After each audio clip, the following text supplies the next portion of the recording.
Public Affairs very much thanks Residco, our sole corporate underwriter, for helping to make the production of this show possible. Additional schools would be great. I want parents to be able to select selective enrollment schools. A lot of our families in District 1 actually do. And so that is one of their choices. Of course, charter schools is an option. We don't have as many charter schools in District 1. And of course, parochial schools or private schools, because again, I believe that those options should be left to the parent.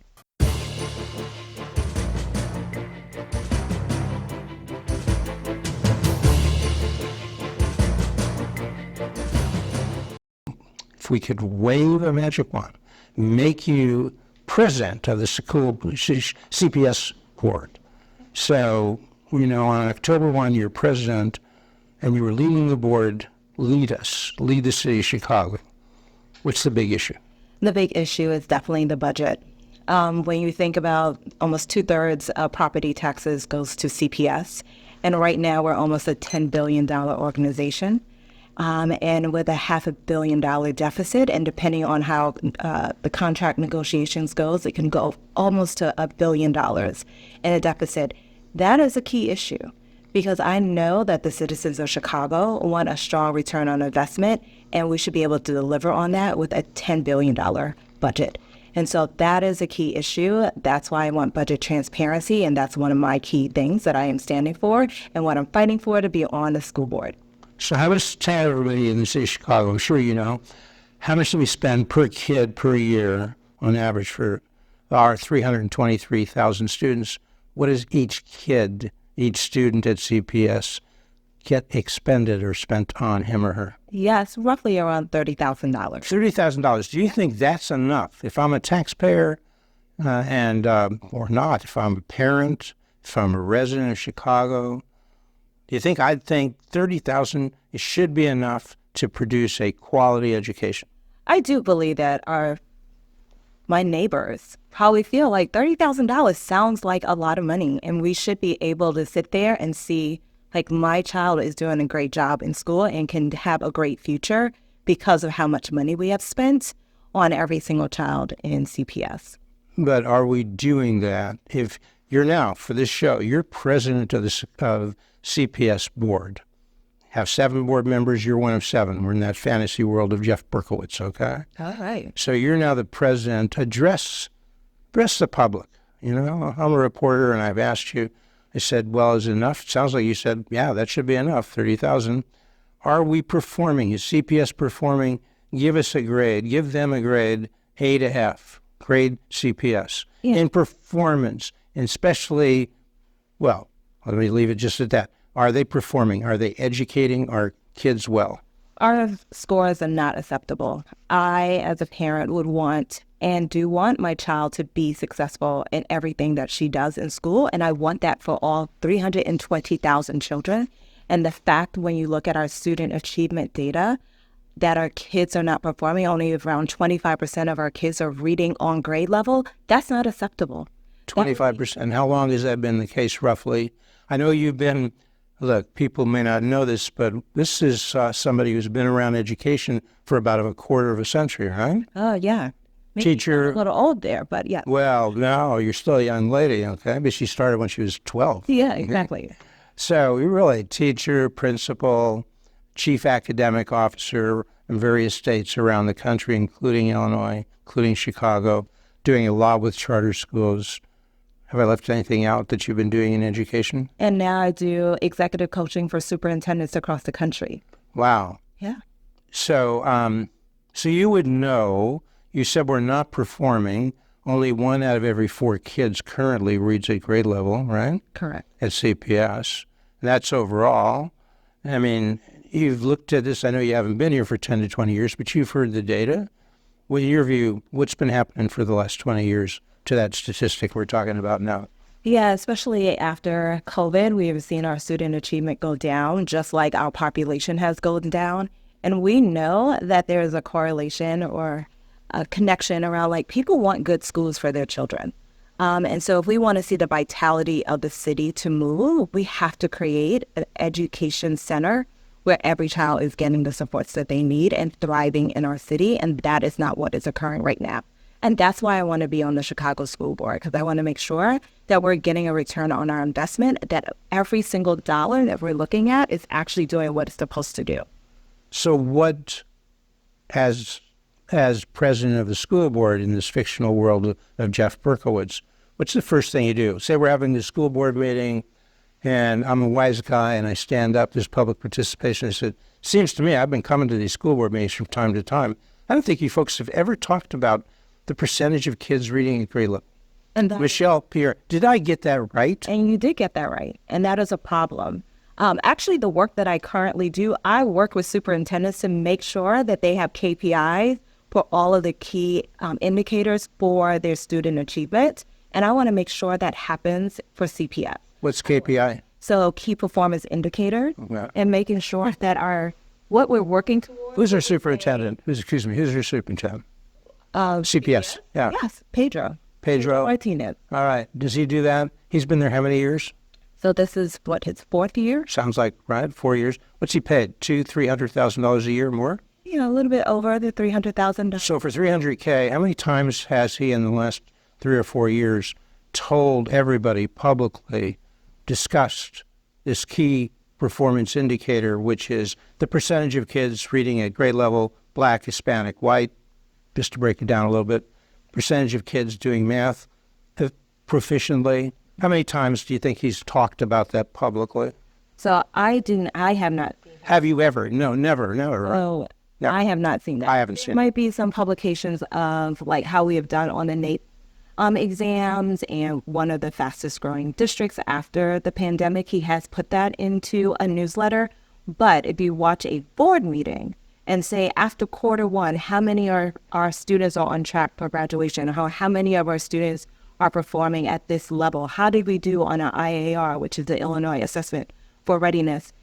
You will not have that information because the governance model does not include student achievement. And so that is a problem, and that's another reason why we should be on the board. Who sets that model?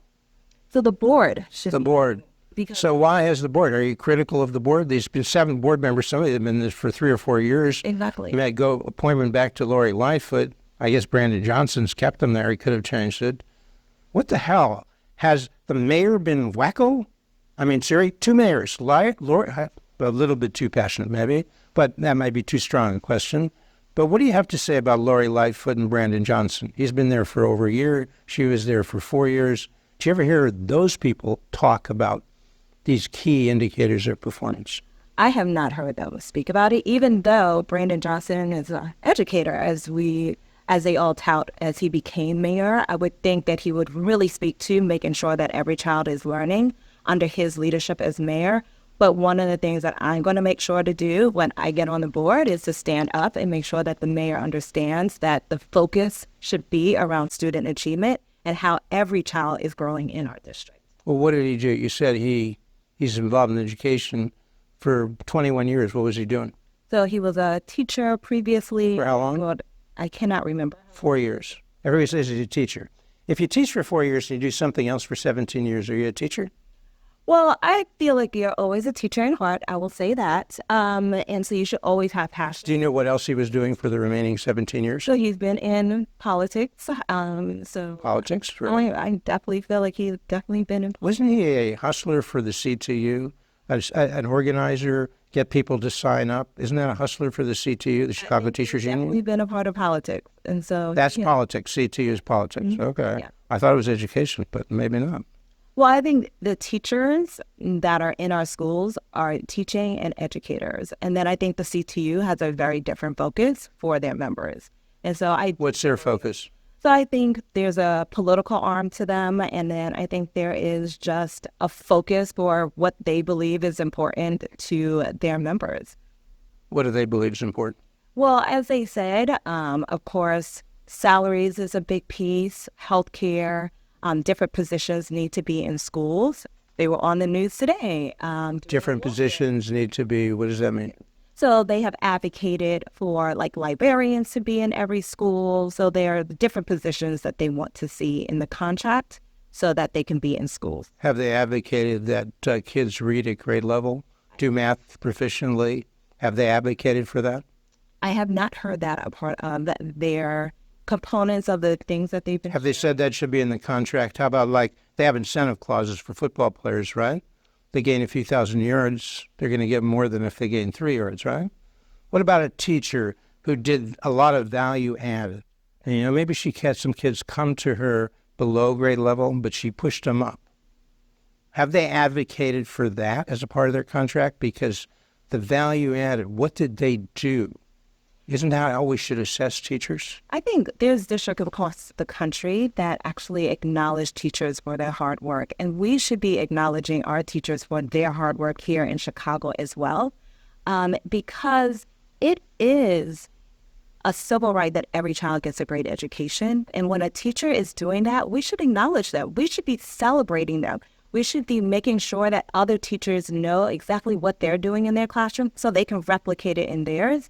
And that's what I want to be able to see. Like, how do we identify the diamond in the rough and be like, what are you doing to serve our children? So as you said, hard work, but it's more than hard work, it's performance.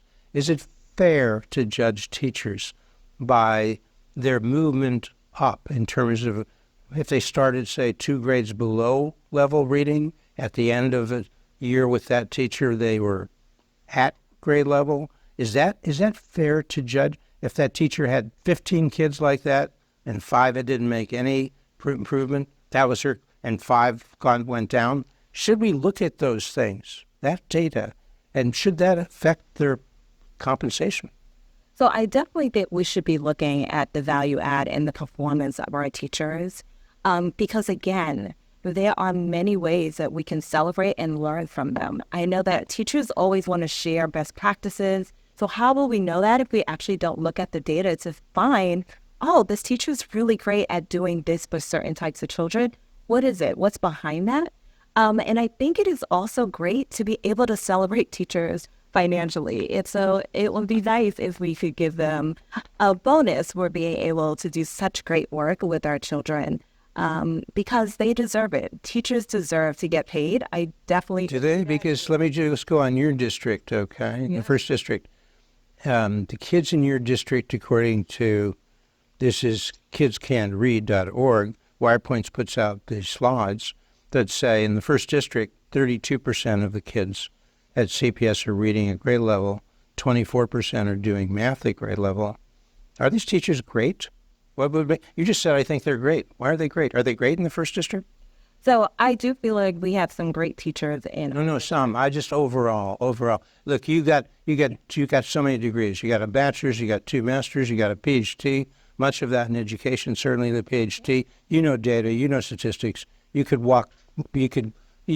teach me how to do that. Okay. So on average, are they performing in CPS overall? Since you're running in the first to be the board member representing the first, even though overall you're perhaps representing the entire student body, all the students and all the parents, okay, and the residents, but you're focused on the first.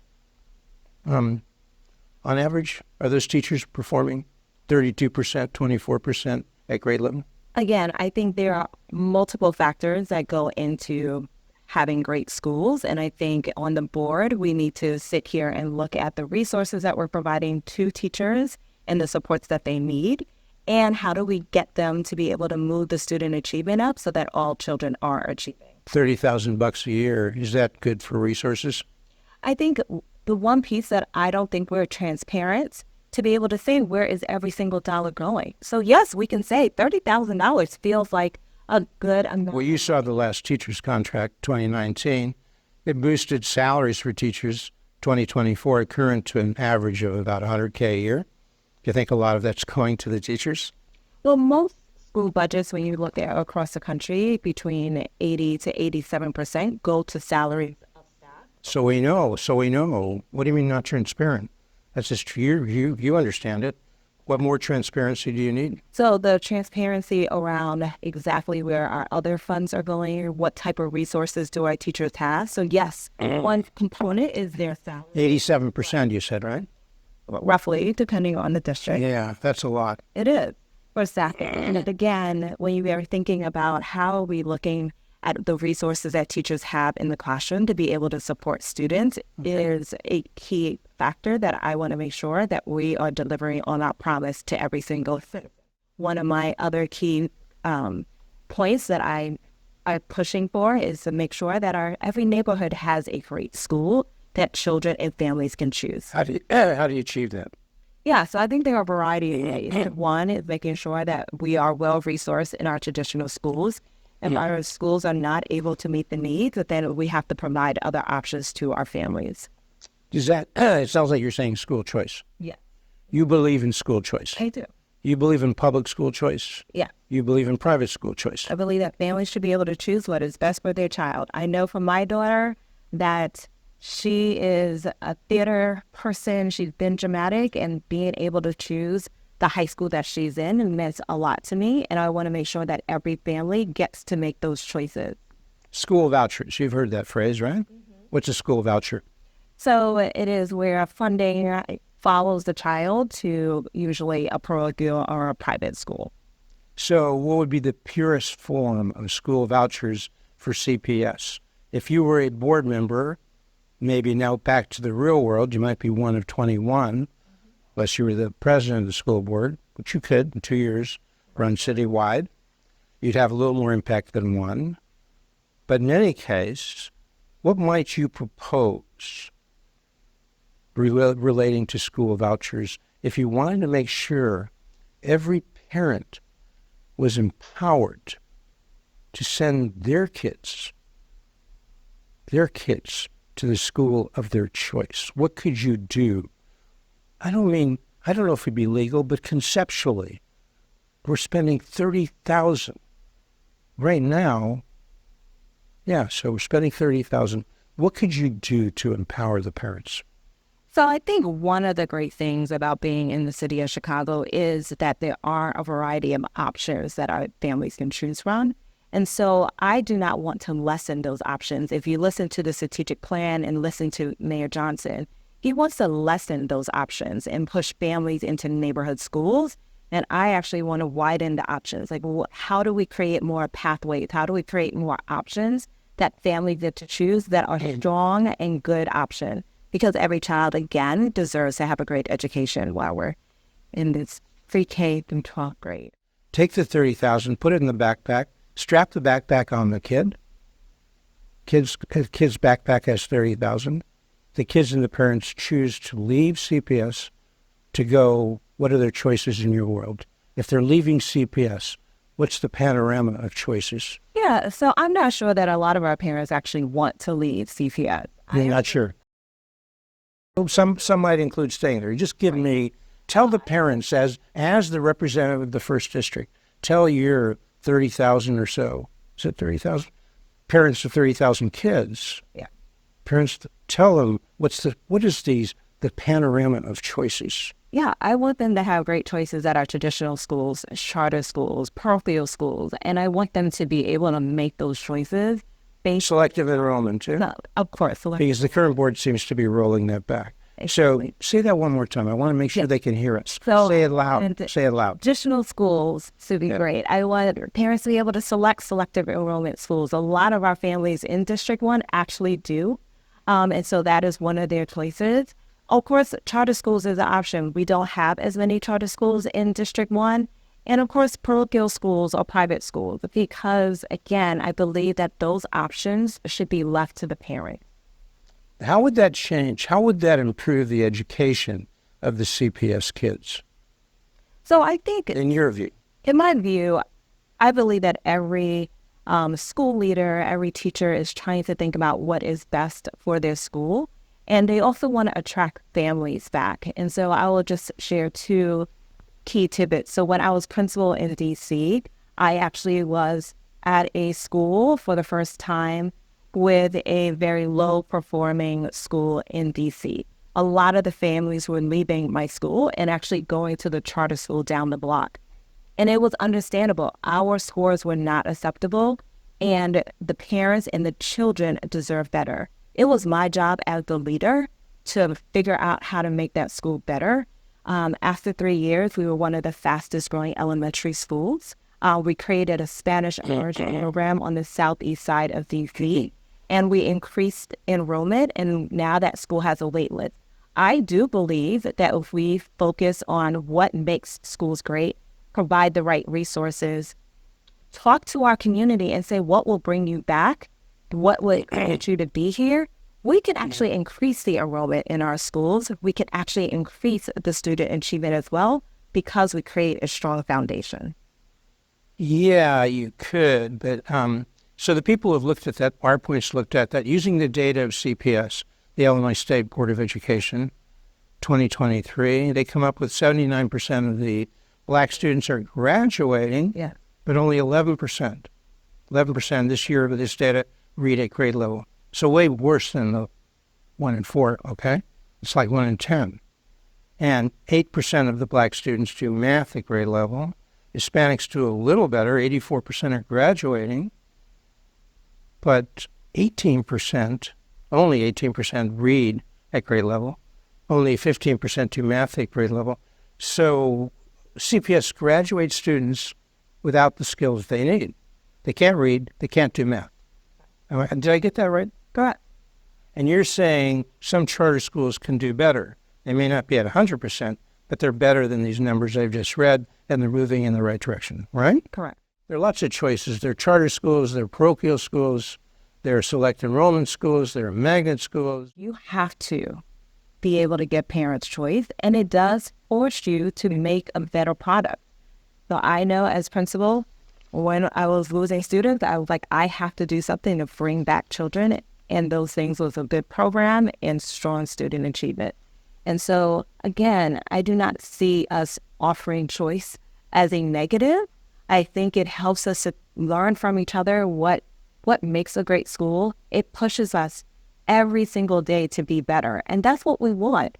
We just had the Olympics the other day, and the Olympians, they practice with each other. They push each other because they want to be great. I definitely feel like all of the different options will help us to push to be great and create a great system for every child.